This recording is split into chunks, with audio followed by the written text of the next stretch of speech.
everyone, and welcome to this introduction to modular arithmetic. Today, we'll explore a mathematical concept that underlies many everyday situations where numbers wrap around after reaching a certain value. By the end of this lecture, you'll have a solid understanding of how modular arithmetic works and where it can be applied. These are the learning targets. First, to understand modular arithmetic. Second, to perform operations on modulo n. And lastly, to solve the real-world problems involving modular arithmetic. Let's start with the basic idea. In our daily lives, we often deal with scenarios where numbers reset after hitting a certain limit. For example, think about a 12-hour clock. What happens after 12 o'clock? The clock doesn't show 13, 14, or 15. It goes back to 1 and starts over. This resetting of numbers is a key idea behind modular arithmetic. In mathematics, this wrapping around is known as modular arithmetic. It's a way of dealing with numbers we're only interested in the remainder after division by a certain number called the modulus, or M in symbol. To understand this better, let's use the example of a clock, something we're all familiar with. Suppose it's 3 o'clock right now. If I ask you what time will it be 8 hours from now, you'll probably count forward.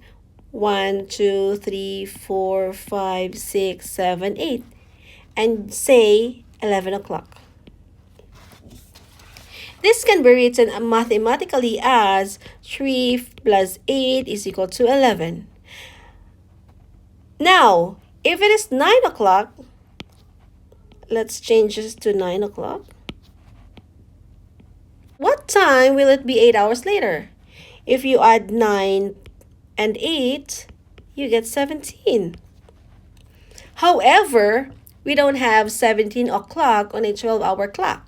What happens instead is that the clock resets after 12, and you end up with 5 o'clock. So start from 9, count forward, 1, 2, 3, 4, 5, 6, 7, 8.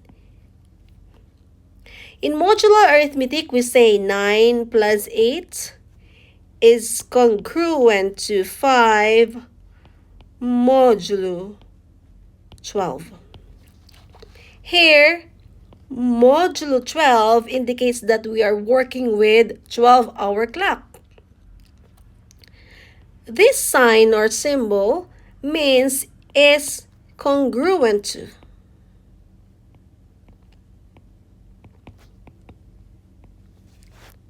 Which is just a fancy way of saying that after accounting for the wrapping around, 9 plus 8 behaves like 5. Let's break that down further. When you added 9 and 8, you got 17. But on a 12-hour clock, 17 is the same as 5. Why? Because we subtract 12 from 17. So 17 minus 12 is equal to 5. The modulus from 17. So on a 12-hour clock, 9 plus 8 is congruent to 5 modulo 12. Now, this is a modular arithmetic in action. Modular arithmetic isn't just useful for telling time. It applies to any situation that repeats in cycles. Think about the days of the week. There are 7 days in a week, and they repeat in a cycle. Monday, Tuesday, Wednesday, Thursday, Friday, Saturday, and so until Sunday. And then it's Monday again. Now imagine today is Friday.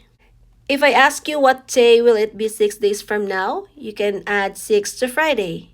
But instead of going beyond Sunday, you wrap around. So, 5 plus 6 is equal to 11. 11 in terms of days of the week doesn't make sense because we only have 7 days, right? So we subtract 7 to get 11 minus 7 and is equal to 4. This tells us that 6 days after Friday is Thursday. Let's check. So from Friday, we count 6 days forward. So 1, 2, 3, 4, 5, 6. And we got Thursday. So this tells us that 6 days after Friday is Thursday. Mathematically, we say 5 plus 6 is congruent to 4 modulo 7. Again, modulo 7 means we're dealing with a cycle of 7, just like the 7 days in a week. Now that we've seen a few examples, let's define modular arithmetic more formally. We say that two numbers, A and B, are congruent modulo n if their difference is multiple of n. Then we write this as A is congruent to B modulo n. Let me show you an example.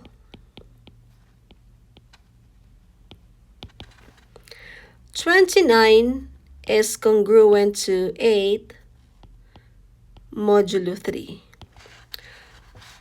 Why does this work?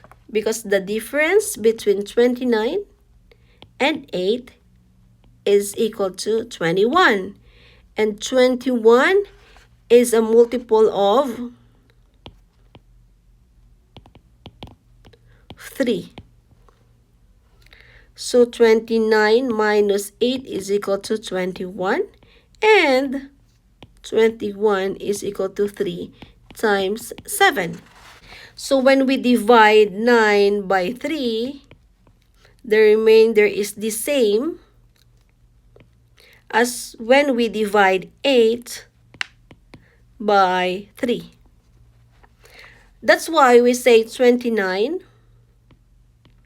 is congruent to 8 modulo 3. But this doesn't always hold true. Why? For example,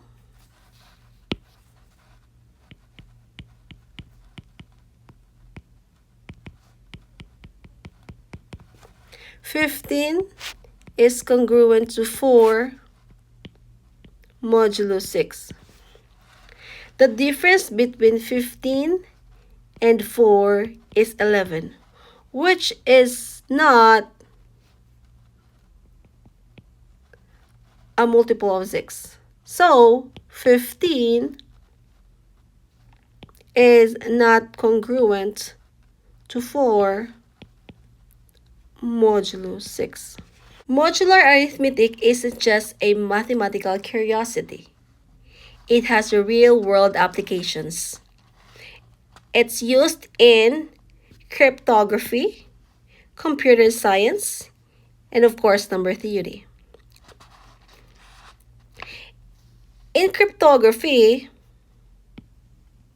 for example, modular arithmetic is at the heart of many encryption algorithms that keep our data secure online. For computer science, it helps computers efficiently perform calculations that would otherwise be too complex to handle quickly. Now that we understand the basics of modular arithmetic, let's explore how to perform the basic operations in addition, subtraction, and multiplication. Let's start with modular addition. The process is just straightforward.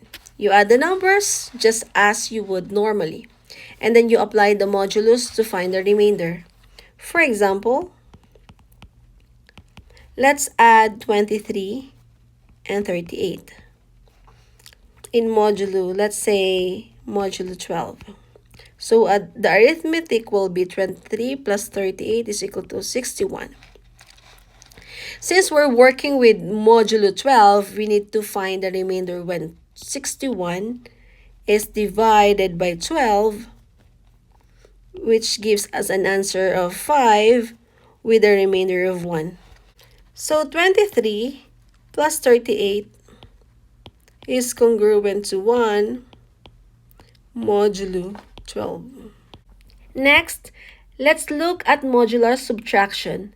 The process is similar to addition. You subtract the numbers just as you would normally, and then you apply the modulus to find the remainder. For example, let's subtract 16 from 33. Let's say modulo 6.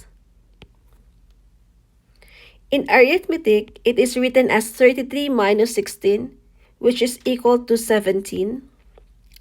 Since we are working with modulo 6, we need to find the remainder when 17 is divided by 6,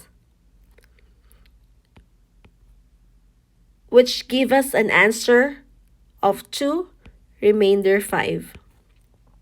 Therefore, 33 minus 16 is congruent to 5 modulo 6. And here's the thing with subtraction. In subtraction, you might end up with a negative number. And that's where things get interesting. For example,